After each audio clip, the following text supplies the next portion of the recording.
अस्सलाम वालेकुम दोस्तों, मैं तुहाडा अपना मोहम्मद मूसा मोहाना। तो साडे देख रहे हो यूट्यूब चैनल कोटमिठन।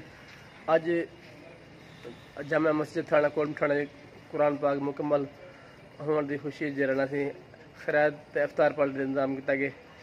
तो दिखे तो कुछ माहौल अज तो सारे जुड़े रहो जो इंशाल्लाह इकट्ठे हो।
बैठते यार क्या है।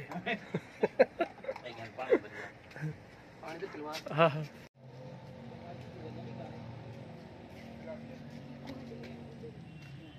माशाल्लाह सर थाना कोटमिठन मस्जिद शरीफ है।